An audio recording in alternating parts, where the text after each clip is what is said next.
Hello viewers, एक बार फिर से स्वागत है आप सभी का हमारे यूट्यूब चैनल फॉरेस्ट्री नॉइजी पे। आज हम बात करेंगे एक नई ट्री स्पीसीज की, जो है हमारा नीम, है ना। साइंटिफिक नेम की बात करें तो इसे अजादिरेक्टा इंडिका भी कहा जाता है।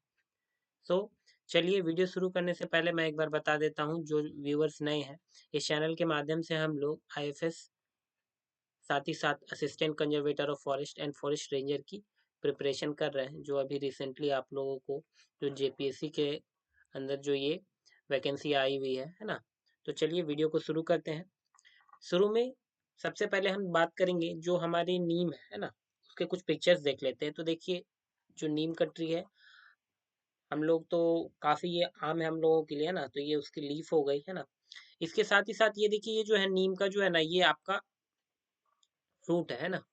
ये भी क्या है, मेडिसिनल पर्पस के लिए काफी यूज करा जाता है ना, और लोग इसे खाते भी हैं। इसके साथ ही साथ ये देखिए, ये जो एक थोड़ा रेयर हो जाता है ना, कि आपने नीम की पत्तियां देखी होंगी, है ना, फ्रूट्स भी देखे होंगे, बट फ्लावर जो है ना, वो बहुत आपको कम देखने को मिलता है ना। तो ये उसकी फ्लावर है, और ये उसका मैं इनलार्ज इमेज मैंने आपको दिखाया है ना, तो ये उसकी फ्लावर हो गई। चलिए अब हम बात करते हैं जो इसकी सिल्वीकल्चर कैरेक्टर है, फेनोलॉजी है, डिस्क्रिप्शन है, उसमें हम बात करेंगे डिटेल में। तो जैसे कि मान के चलिए, अगर हम लोगों को मेंस में, अगर आप मेंस का पेपर लिख रहे हो ना, मेंस का पेपर आप लिख रहे हो, और उस समय अगर आपके पास आ गया कि चलो आपने किसी एक पर्टिकुलर ट्री को डिस्क्राइब करना है ना।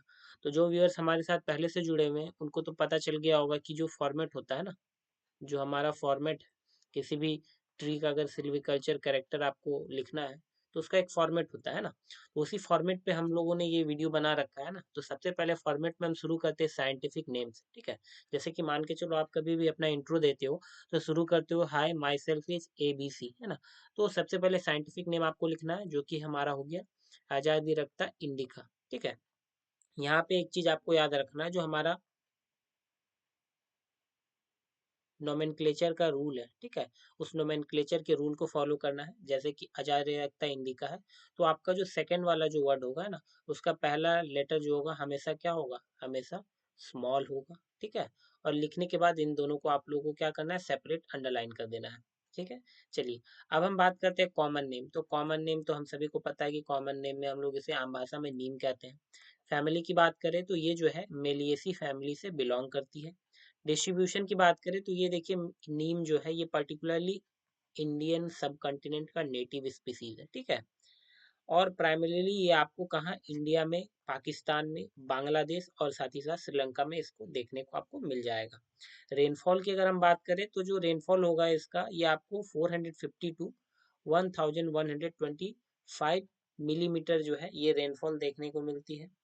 साथ ही साथ सॉइल कंडीशन की बात करें तो ये सैंडी क्लेई सॉइल में जो है काफ़ी अच्छा ये ग्रो करता है।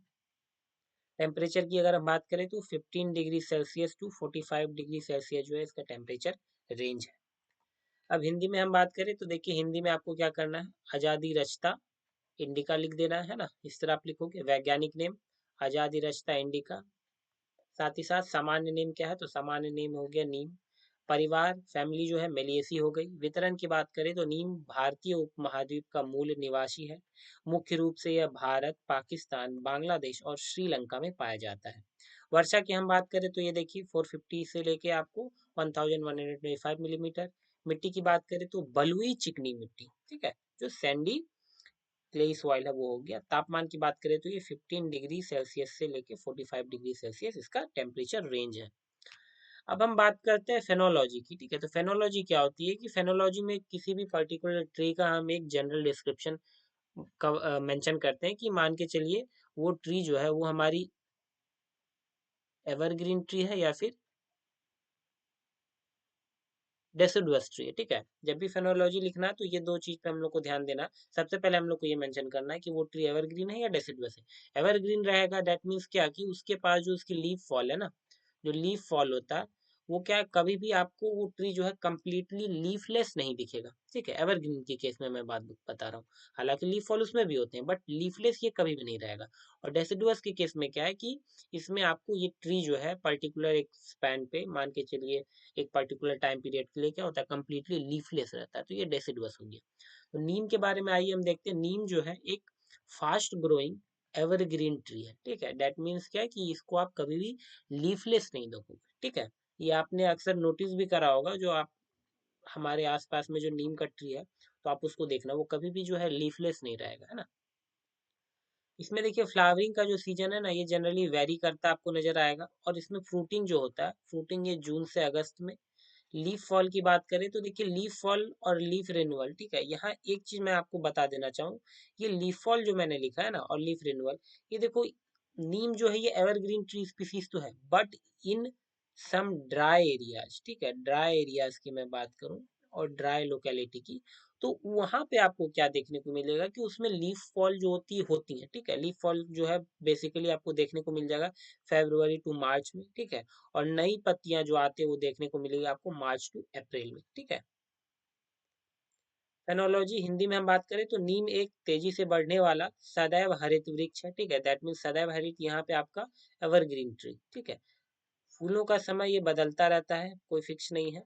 फल का आना ये आपको जून से अगस्त को देखने को मिलेगा। पत्तियों का गिरना ये फरवरी से मार्च में, जो शुष्क एरियाज हैं, ड्राई एरियाज। और पत्तियों का नवीनीकरण आपको मार्च से अप्रैल में देखने को मिल जाएगा। चलिए, अब हम बात करते हैं सिल्वीकल्चर कैरेक्टर्स की। तो सिल्वीकल्चर कैरेक्टर्स में हम डिस्कस करते हैं कि वो जो ट्री स्पीसीज है वो लाइट डिमांडिंग है या शेड बियरर है, ठीक है। लाइट डिमांडिंग अगर होगा तो उसके इनिशियल जो ग्रोथ, ठीक है, इनिशियल जो ग्रोथ है, उस ग्रोथ के लिए क्या चाहिए होगा, उसको सनलाइट की रिक्वायरमेंट होगी। बट अगर वो शेड डिमांडर होगा तो उसको जो ग्रोथ है ना, उसके लिए क्या चाहिए, उसकी उसको शेड चाहिए होगा, है ना। तो यहाँ पे देखिए क्या है, ये जो हमारा नीम है ना, ये शेड बियरर है, ठीक है, शेड बियरर है। और इसको जो इनिशियल स्टेज में क्या होता है कि आपको शेड चाहिए होता है, शेड लविंग ट्री है, ठीक है। इसके साथ ही साथ ड्राउट की बात करें, अगर सूखा वगैरह का कंडीशन आपको देखने को मिलेगा तो उस कंडीशन में क्या करता है, सर्वाइव कर जाता है, ड्राउट रेजिस्टेंट होता है।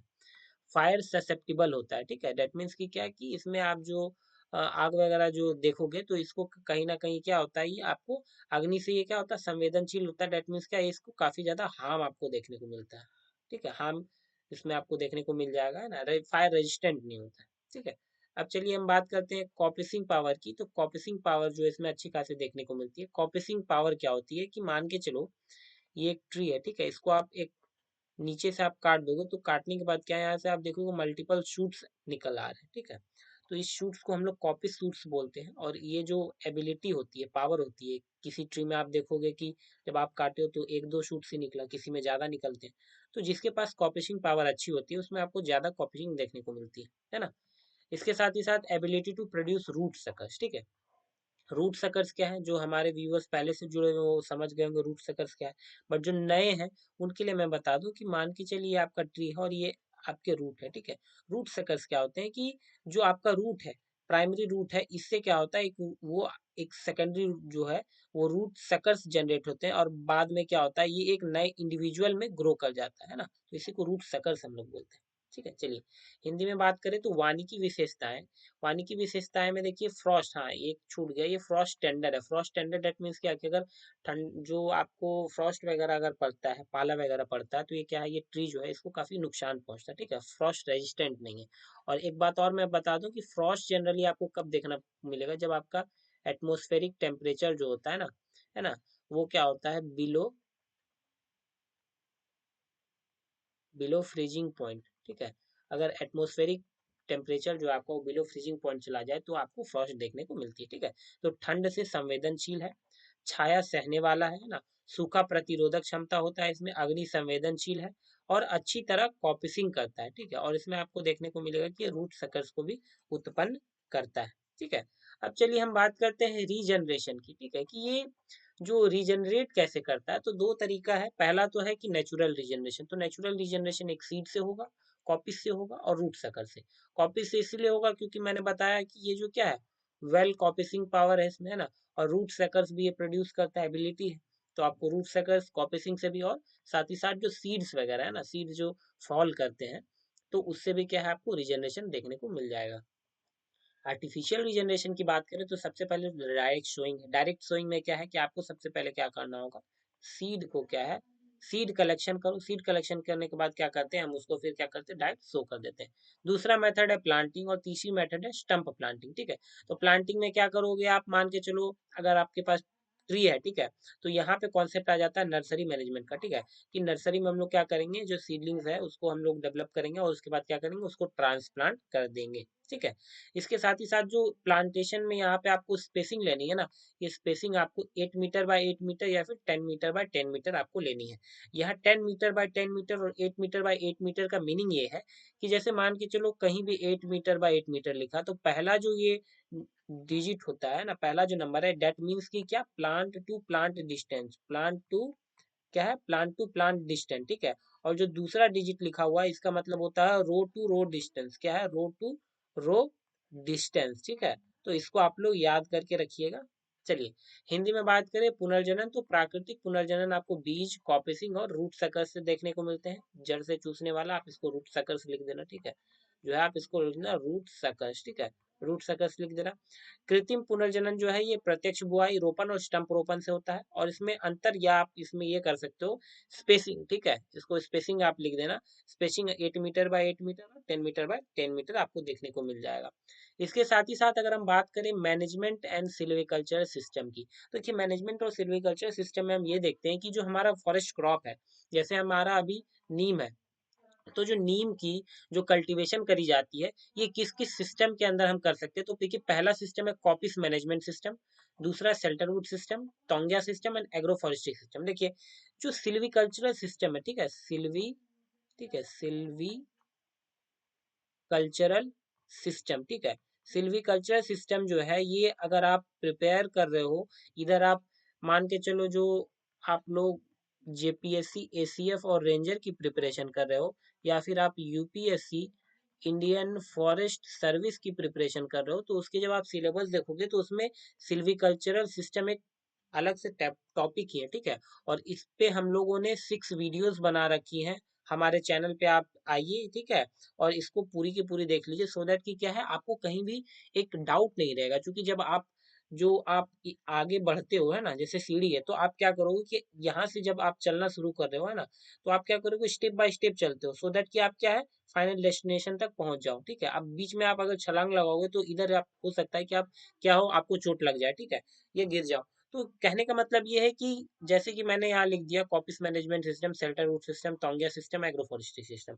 तो अब यहाँ पे वैसे व्यूअर्स जो कि जिन्होंने पहले से मेरी वीडियो देख रखी है, तो उनको थोड़ा मोड़ा आइडिया हो जाएगा कि हाँ कॉपिस मैनेजमेंट में हम लोग को क्या करना है, शेल्टर रूट सिस्टम क्या है, किस चिड़िया का नाम है ना।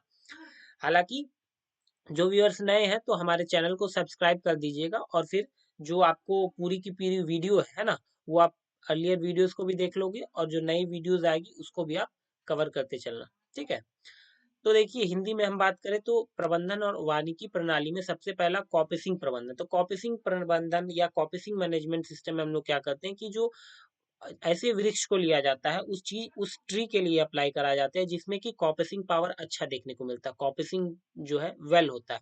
तो उसके केस में हम लोग क्या करते हैं, कॉपिसिंग प्रबंधन को उपयोग करते हैं। इस प्रणाली में वृक्षों को कॉपिसिंग के लिए काटा जाता है और उसके स्टंप से नए अंकुरन उत्पन्न होते हैं, ठीक है। तो ये हो गया। दूसरा है सेल्टरवुड प्रणाली। अब देखिए सेल्टरवुड सिस्टम ऐसे ट्रीज के लिए लिया जाता है कि जो है शेड लविंग होते हैं, शेड बियरर होते हैं, जैसे कि हमारा नीम है ना। इस प्रणाली में पुराने पेड़ों के नीचे नए पौधे को उगाने के लिए आंशिक छाया प्रदान किया जाता है, ठीक है, मैंने बताया ना, शेड, छाया। उसके बाद तौंगिया प्रणाली क्या है कि तौंगिया सिस्टम में हम लोग क्या करते हैं कि जो फॉरेस्ट्री है, फॉरेस्ट डिपार्टमेंट, वो क्या करती है कि जो जो आपके विलेजर्स वगैरह होते हैं, ट्राइबल्स वगैरह होते हैं, उनको इंगेज करके क्या करते हैं, एग्रीकल्चर और फॉरेस्ट्री दोनों को एक साथ प्रैक्टिस करवाते हैं। तो इसको तौंगिया सिस्टम बोलते हैं। इस प्रणाली में खेती और वानिकी को मिलाकर कृषि भूमि पर पेड़ उगाए जाते हैं, ठीक है। उसके साथ ही साथ कृषि वानिकी प्रणाली agro forestry system, agroforestry system, agro that means आपका हो गया एग्री कल्चर, और फॉरेस्ट्री डेट मीन्स फॉरेस्ट्री, ठीक है। तो यहाँ पे क्या है, इस प्रणाली में कृषि और वानिकी को एक साथ मिलाकर उपयोग किया जाता है जिससे भूमि का अधिकतम उपयोग हो सके, ठीक है। तो ये है सिस्टम। इसके बाद हम बात करते हैं हमारी यूटिलाइजेशन की। जो नीम है इसका यूज कहाँ है, तो देखिए सबसे पहले तो मैं बता दूं कि जो हमारा नीम है ये एमपीटीज के अंदर आता है।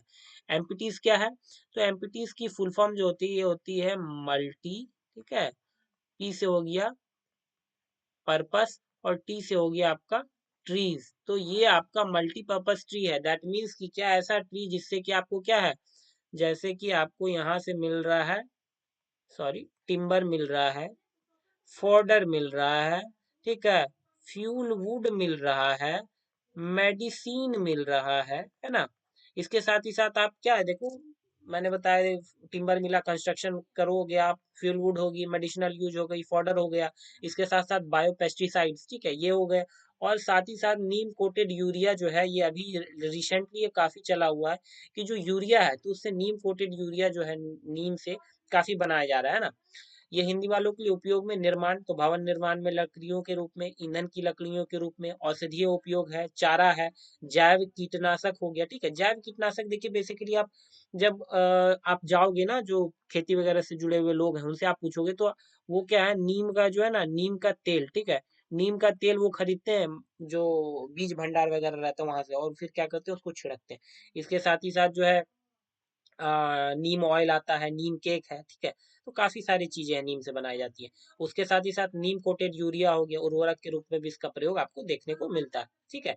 तो इस वीडियो में इतना ही, मिलते हैं अगले वीडियो के साथ। वीडियो अगर अच्छा लगा हो तो एक लाइक जरूर कर दें, चैनल को सब्सक्राइब कर दें और बेल आइकन प्रेस करना ना भूलें, ताकि आप इस चैनल के माध्यम से आपको रेगुलरली मेरे वीडियो सबसे पहले पहुंचते रहे। Thank you and have a nice day. अगर कोई डाउट होगा तो कमेंट सेक्शन में कमेंट जरूर कीजिएगा।